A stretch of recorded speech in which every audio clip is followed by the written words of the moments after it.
함께 나누고 싶은 말씀. 안녕하세요. 정부용권사입니다. 함께 나누고 싶은 말씀, 오늘 첫 번째 시간에는요, 아름답고 복된 교회 김성태 목사님의 설교 중에서 가장 행복한 죽음을 보내드립니다. 제가 듣고 너무 많은 은혜를 받았어요. 그래서 감동이 되어 전해드립니다. 시간 되실 때 들어보시면 동일한 은혜를 받으실 겁니다. 자녀들이 들으면 더욱 좋고요. 가정 모두 자손 대대로 늘 평안하시고 건강하시길 예수님의 이름으로 축복하며 간절히 기도드립니다.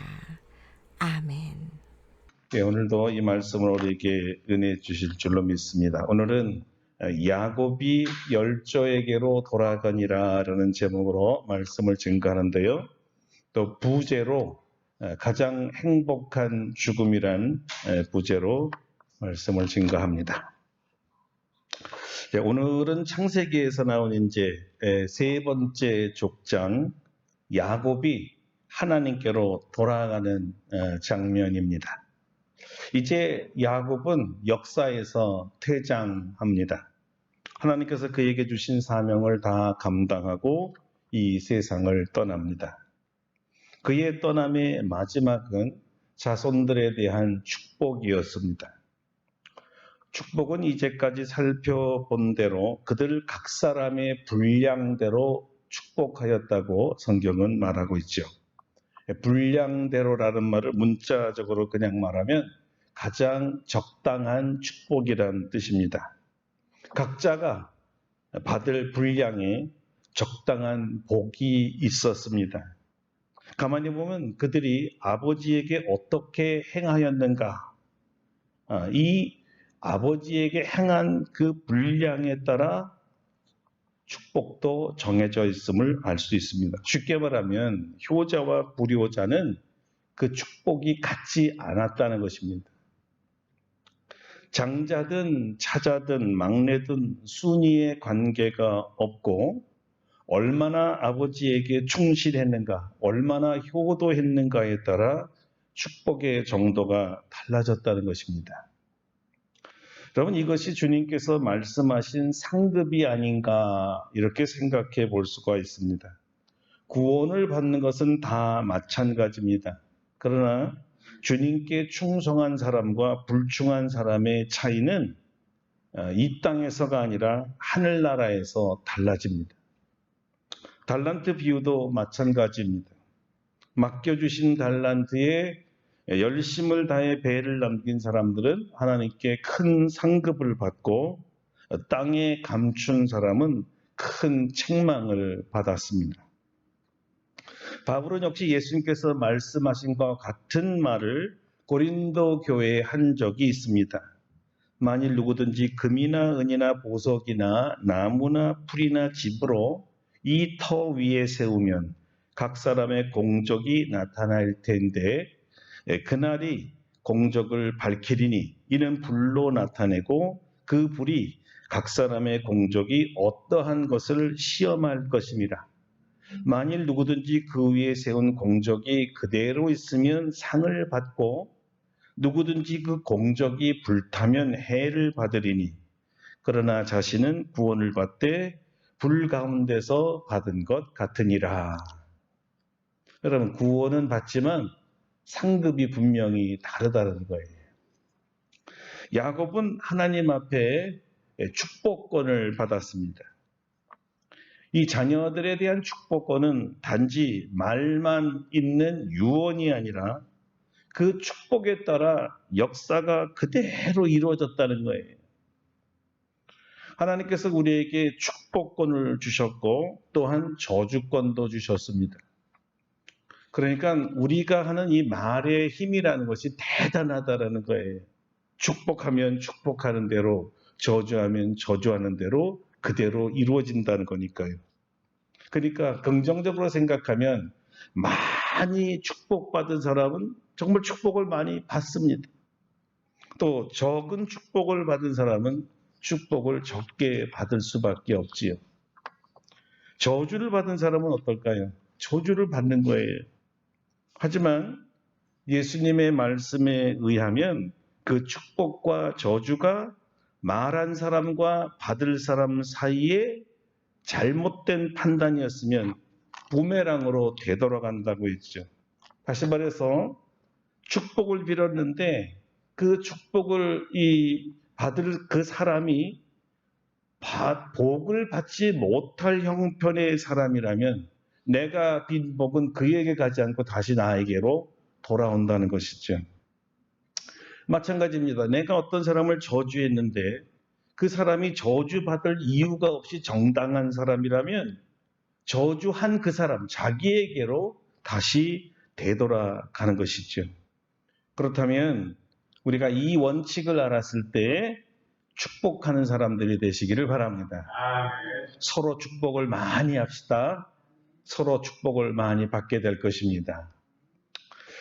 자, 야곱은 마지막으로 자기가 죽으면 조상들이 장사되어 있는 에브론에 장사해 달라고 부탁합니다.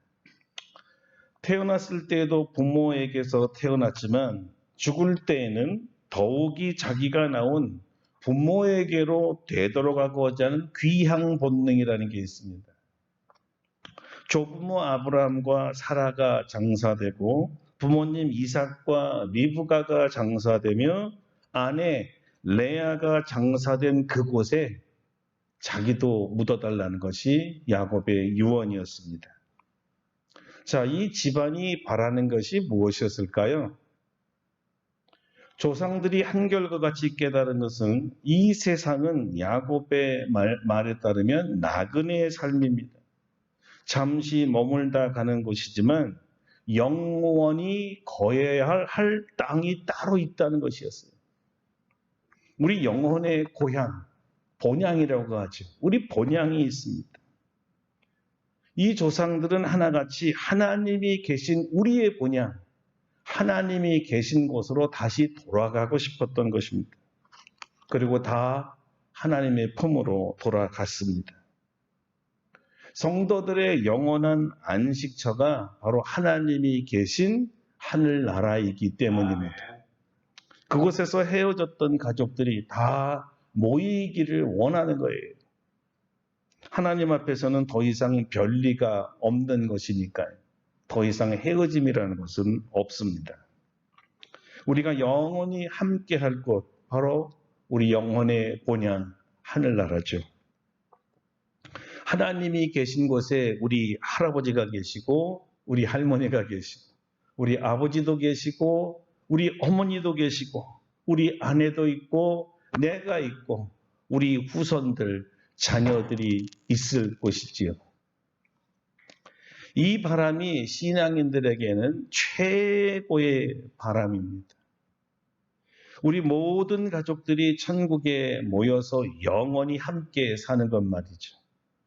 우리 모든 가족들이 다 천국에서 모여서 영원히 살기를 축원합니다. 우리 모두는 눈앞에 다가오는 이제 마지막 순간들을 잘 준비해야 합니다. 여러분이 만약에 이 세상을 떠날 때 무슨 말을 남기고 떠나고 싶습니까? 어떤 말을 남기고 떠날 것 같아요? 물론 이 세상을 떠나 하늘나라로 가기 전에 남은 시간에 무엇을 하면 좋을까? 이것도 참 중요하죠. 그러나 죽음을 준비하는 이 지혜가 참 필요합니다. 그래야 그날을 바라보면서 지금 현재를 더 열심히 살 수가 있습니다. 집중하고 몰입해서 남은 여생을 낭비 없는 삶을 살 수가 있는 것이죠. 어느 할머니가 돌아가실 때 이런 유서를 썼어요. 나의 몸을 로베르트 테스트의 시에 나오는 내가 죽거들랑 그 시처럼 그대로 해주세요. 이렇게 남겼습니다. 그 로베르트 테스트가 내가 죽거들랑이란 시에서 이런 글을 남겼어요. 내가 죽거들랑. 언젠가 나의 몸이 들것에 실려 삶과 죽음이 교체되는 병원 응급실에 도착할 때가 있을 것입니다. 의사가 마침내 나의 뇌 기능이 정지됐다고 단정할 때가 올 것입니다. 살아있을 때의 나의 목적과 의욕도 사라졌다고 선언할 것입니다. 그때 나의 생명을 인공적인 방법으로 연장시키려고 하지 말아 주십시오. 그때 나의 침상을 죽은 자의 것으로 만들지 말고 산 자의 것으로 만들어 주십시오. 나의 몸을 다른 사람의 생명을 구하는 풍성한 생명으로 만들어 주십시오. 나의 눈은 동트는 아침과 천진난만한 어린이의 미소와 사랑하는 사람의 빛나는 눈동자를 보지 못한 사람에게 주십시오. 나의 심장은 끝없는 가슴의 통증으로 신음하는 사람에게 주십시오. 나의 피는 자동차 사고로 죽음을 기다리는 청년에게 주어서 그가 먼 훗날 손자들의 재롱을 볼 수 있게 주십시오. 나의 신장은 한 주일 혈액 정화기에 의존하지 않고는 살 수 없는 이에게 주십시오. 나의 뼈와 근육의 섬유와 신경은 다리가 불편한 아이를 걷게 할 수 있는 데 써 주십시오. 그리고 필요하다면 나의 뇌를 샅샅이 살피고 나의 모든 세포를 연구해서 평생 한 번도 말해보지 못한 소년이 함성을 지를 수 있게 해주시고 아무 소리도 듣지 못하던 소녀가 창가에 떨어지는 빗방울 소리를 들을 수 있게 해주십시오. 그 외에 나머지들은 다 태워 재로 만들어 들꽃들이 무성히 자라도록 바람에 날려 보내주십시오. 만일 당신이 꼭 매장할 것이 있어야 한다면 나의 실수와 연약함 그리고 동료들에게 가졌던 편견들을 묻어 주십시오. 나의 죄는 악마에게, 나의 영혼은 하나님께 돌려보내 주십시오. 혹시 나를 기억하고 싶으시면 내가 했던 친절한 말과 행동만을 생각해 주십시오. 내가 부탁한 이 모든 것을 지켜주신다면 나는 영원히 살 것입니다.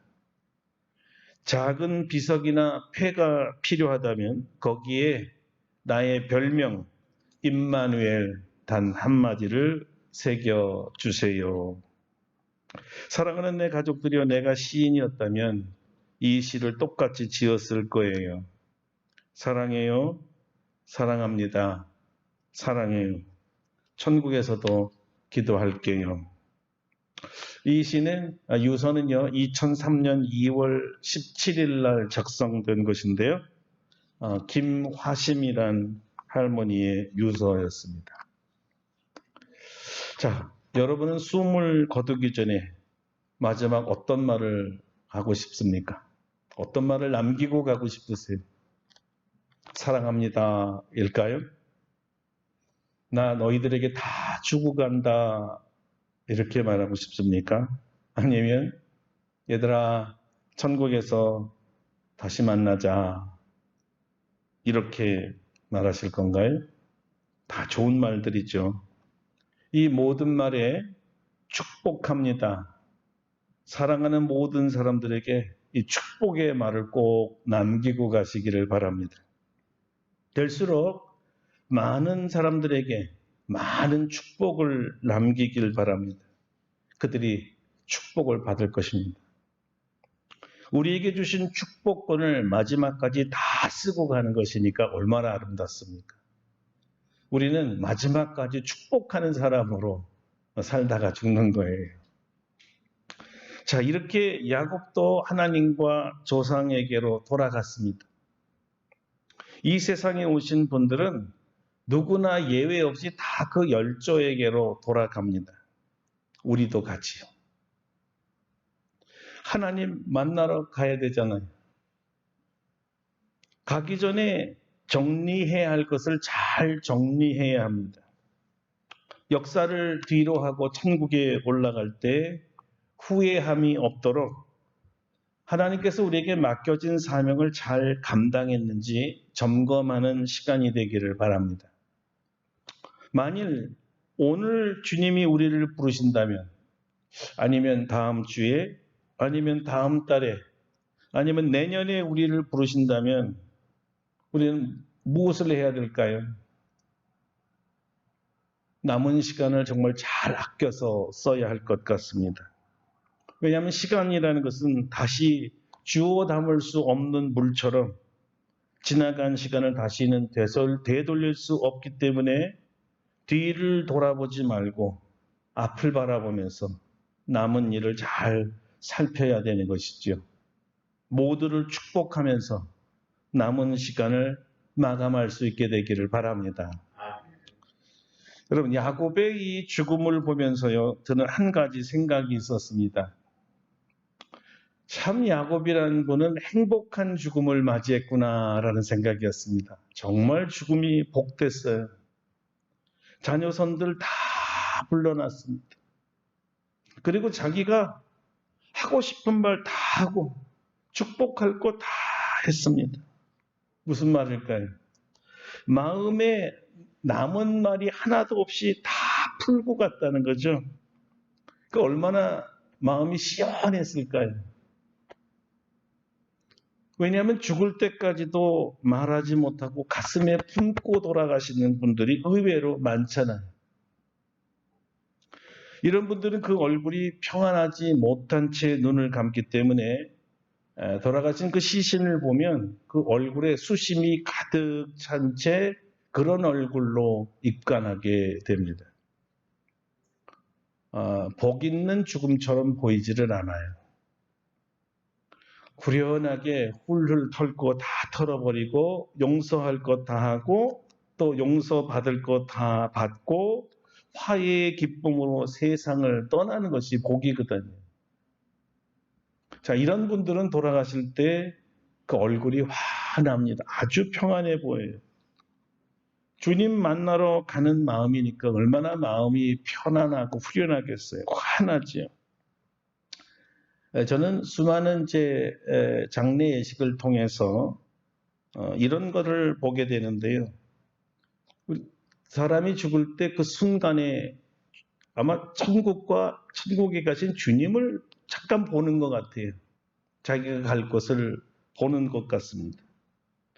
근데 주님을 보고 마주치는 그 순간에 주님으로부터 야, 착하고 충성된 자가 너무 잘 살았다, 잘했어, 이런 칭찬을 받거나 웃음기 있는 주님의 모습을 보고 주님이 자기를 맞이하러 오는 것을 본 사람은 얼굴이 환할 수밖에 없는, 야, 내가 이제 저 빈다는 주님 곁에 가는구나, 아주 기쁨과 소망이 넘치는 얼굴이 되죠. 진짜 복 받은 거예요. 그런데 반대로요, 하나님 앞에 죄가 가득하고 사명 감당하지 못하고 심지어 예수를 믿지 않은 상태에서 돌아가신 분은 순간에 주님을 보는 게 아니라 자기가 갈 지옥을 보거든요. 얼굴이 시꺼매지는 겁니다. 밟을 수가 없어요.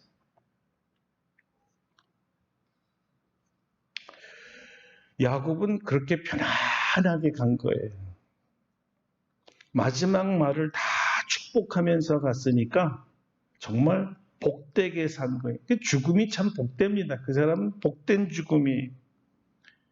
야곱의 입에서 저주의 말, 불평의 말, 한에 찌든 말, 아쉬움과 속상했던 것, 섭섭했던 것, 이런 걸로 다 마지막을 말했으면 이 마지막 유언을 들은 유가족들, 아들들, 자녀들, 친지들이 얼마나 마음이 상했겠어요. 얼마나 무거워졌겠습니까?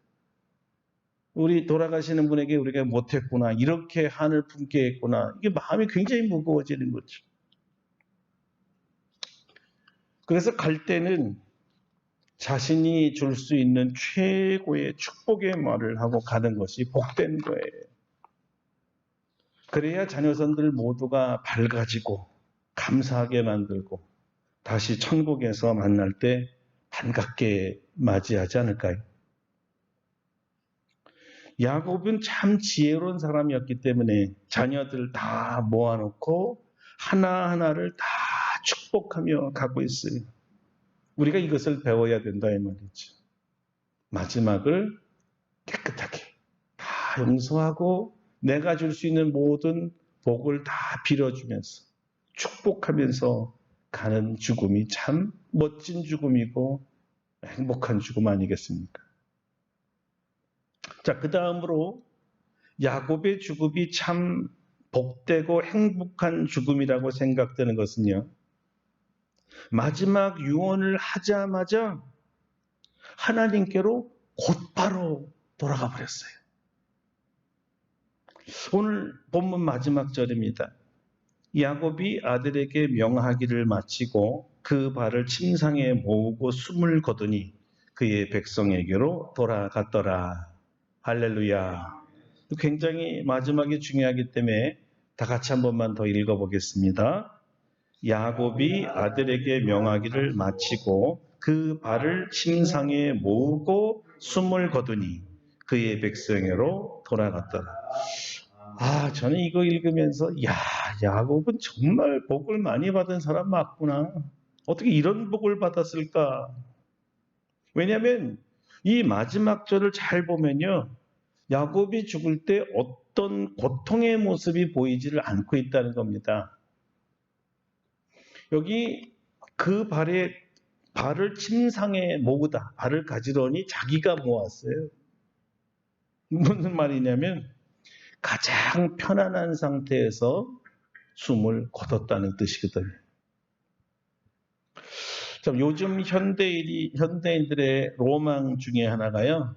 9988234라 그래요.